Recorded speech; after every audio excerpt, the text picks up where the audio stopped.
मी एका छोट्या खेड्यातला आहे, छोट्या भागातला आहे, पण मला हे जमेल का?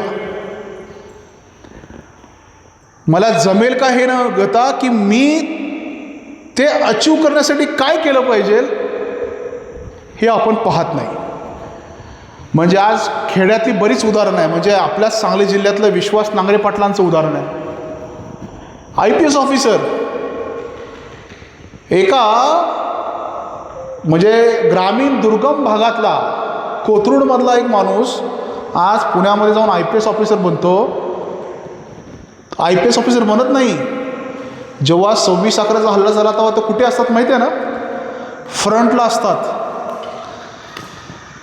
जो काही करिअर निवडाल त्याच्यामध्ये तुम्ही टॉपला असलं पाहिजे आणि फ्रंटला सुद्धा असलं पाहिजे. त्यावेळी त्यांनी विचार नाही केला, अरे पाकिस्तानचे आतंकवादी आहेत, त्यांच्या हातात ग्रेनेड्स आहेत.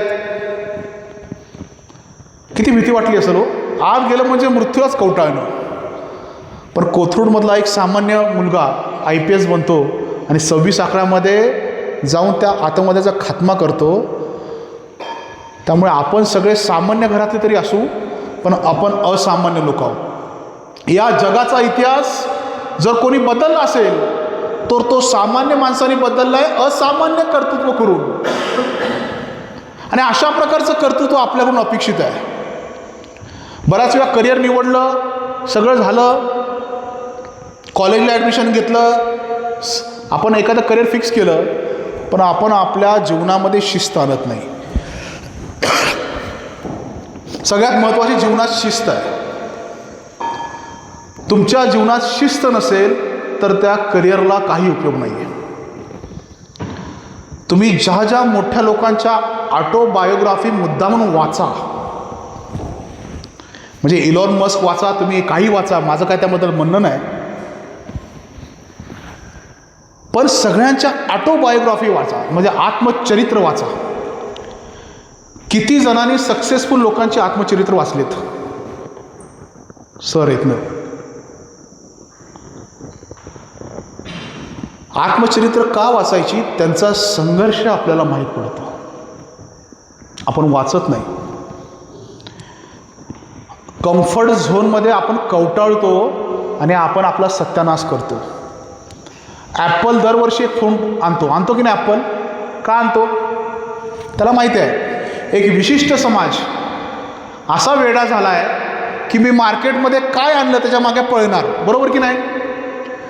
माझ्या मित्राच्या हातामध्ये जर चांगला फोन दिसला तर मी काय करतो? स्वतःला कमी लेखतो, बरोबर की नाही? पण हीच कंपॅरिझन आपण अभ्यासाच्या बाबतीत करतो का हो? की वर्गातली एखादी विद्यार्थी टॉपला आलो आणि मी टॉपला का नाही आलो याचा कंपॅरिझन करतो का आपण? कंपॅरिझन ही गुणवत्तेशी केली पाहिजे, भौतिक साधनांशी केली नाही पाहिजे. करिअरचा फार मोठा टप्पा आहे. माझ्याकडे कॉम्प्युटर नाही हो, नाहीतर मी काय ह्याच्यापेक्षा चांगलं काम केलं असतं. ते माझ्याकडे ना तो 100Xचा मोबाईल नाही आहे, माझ्या आईवडिलांनी घेऊन नाही दिला, त्यामुळे माझी गपलत झाली. पण एक छानसं वाक्य आहे, दूरचं पाहायच्या नादात स्वतः जवळचं पाहायचंच राहिलं. अरे तुझ्याजवळ काय आहे?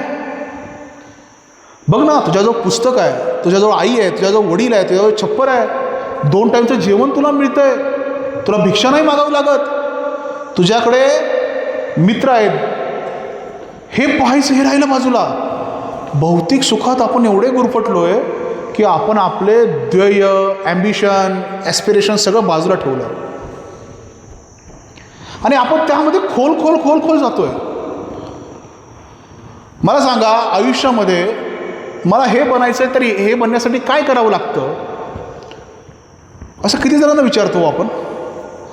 12वी झाली, पेपरमध्ये लेख आला, AIला फार डिमांड, चालले सगळे AIमध्ये, AIचे डिप्लोमा करायला, AIच्या डिग्र्या करायला. घरात कोणतरी डॉक्टर असतो, लगेच म्हणतात, अरे बघ तू कसा डॉक्टर आहे, पैसे कमवतो.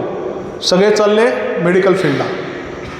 म्हणजे मी जेव्हा शिक्षण घेत होतो तर माझ्याही इंजिनिअरिंगचं एवढं फॅड होतं की पोराने काय झालं पाहिजे? इंजिनियर झालं पाहिजे. नंतर मेडिकलचं आलं फॅड, मुलाने काय झालं पाहिजे? डॉक्टर झालं पाहिजे. त्यामुळे हे जे विषय आहेत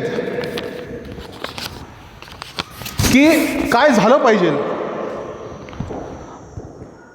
हे इतरांनी सांगण्यापेक्षा आपल्यातलं किलर इन्स्टिंक्ट ओळखा. लोक काही म्हणतील हो, लोक एकदा म्हणतील, दोनदा म्हणतील, तीनदा म्हणतील. म्हणजे परवा मी एखादा सत्कार केला, गौरव पवार नाव त्याचं, किडकडी बांधा, हाईट छोटी होती. त्याला लोक चिडवायची की तू पोलीस भरती किंवा आर्मी भरती कधी होऊ शकत नाही. त्या पोराने परवा मीरा भाईंदर पोलीस दलात भरती झाला. हे का सांगतो की लोक बोलणार तू करू शकत नाही, तुला जमणार नाही, पण तुम्ही ठरवलंय ना की मला ही गोष्ट करायची आहे, लोकांचा विचार करू नका. मनाला पटतंय ते क्षेत्र निवडा, त्यामध्ये उडी घ्या. ज्या क्षेत्रात तुम्हाला वाटतं की हे क्षेत्र माझ्यासाठी बनलंय ते निवडा. मी सांगतो, जगातली कुठलीही गोष्ट तुम्हाला त्या क्षेत्रामध्ये टॉपला जाण्यापासून रोखू शकत नाही. अल्टिमेटली चेहऱ्यावरती स्मितहास्य असणं, आनंद जीवन जगणं, आपल्याबरोबर आपल्या कुटुंबाला आनंद करणं, यापेक्षा जीवनाचा दुसरा कुठलाही हेतू असू शकत नाही. मग तुम्ही ज्ञानेश्वरी वाचा, गीता वाचा, बायबल वाचा, कुराण वाचा, सगळ्यांची एकच शिकवण आहे की माणसाने कसं राहिलं पाहिजे, आनंदी राहिलं पाहिजे. आणि त्या आनंदासाठी आपण हा सगळा प्रपंच करतोय. आज सागरेश्वरमध्ये या तुम्ही ठिकाणी आलात, मला वेळ कमी होती, पण जाताना निश्चय करा. मी तुमच्यासारखा एक विद्यार्थी होतो, अखिल भारतीय परिषदेच्या संपर्कात आलो, मीही कुठेतरी असाच पाठी बसायचो. पण मला जाणवायचं की नाही, हे जे दादा बोलत आहेत ना, ह्याच्यासारखं मला बोलायचं आहे. मग बोलायचं म्हणजे वकील झालो आणि आज तुमच्यासमोर पण भाषण देतोय. मी कधीतरी अशी भाषणं ऐकलेत, कोणाची तरी ऐकलेत, विद्यार्थी परिषदेच्या कार्यकर्त्यांनी आयोजित केलेली आहे. कुठलंही क्षेत्र कमी दर्जाचं नसतं. ज्या क्षेत्रात तुम्ही टॉपला गेला ना, म्हणजे सांगतो ना, ड्रायव्हिंग करणं हे पण क्षेत्र फार मोठं आहे. स्किलफुल ड्रायव्हर असणं हे पण क्षेत्र मोठं आहे. चांगला झाडू मारणं, एखादी जर शिपाई असेल ना, तो जर चांगला झाडू मारत असेल ना, तेही चांगलं आहे. म्हणजे आपण काय करतो, फरक करतो. ज्या क्षेत्र निवडाल ते क्षेत्र प्रामाणिकपणे पादाक्रांत करा. आयुष्य फार सोपं आहे, गोड आहे, त्याला कॉम्प्लिकेटेड अजिबात करू नका. या जीवनात हे जीवन परमेश्वराने आनंद उपभोगण्यासाठी घेतलं आहे आणि आयुष्यामध्ये फार चांगल्या गोष्टी आहेत. नैराश्य आलं तर सोडून द्या, सोडून द्यायचं काय, आपण बऱ्याच गोष्टी मनाला लावतो. पण जे कराल ते 100% कराल. जे क्षेत्र निवडाल ते 100% कराल. तुम्ही ते करा. जेव्हा तुम्ही सक्सेसफुल होतात ना, सगळी माणसं तुमच्या जवळ येतील. अपयशाला वाली नसतो, यशाचे 100 बाप असतात.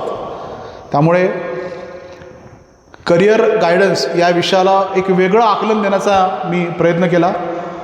तुम्ही उपाशी आहात, भूक लागली आहे, तरी तुम्ही माझं शांत चित्तानं ऐकून घेतलं.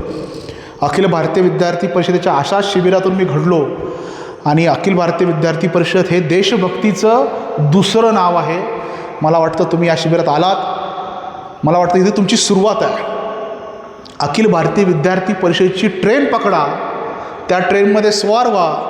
या देशामध्ये अखिल भारतीय विद्यार्थी परिषदेचं राष्ट्रीय लेवलचं स्ट्रक्चर आहे.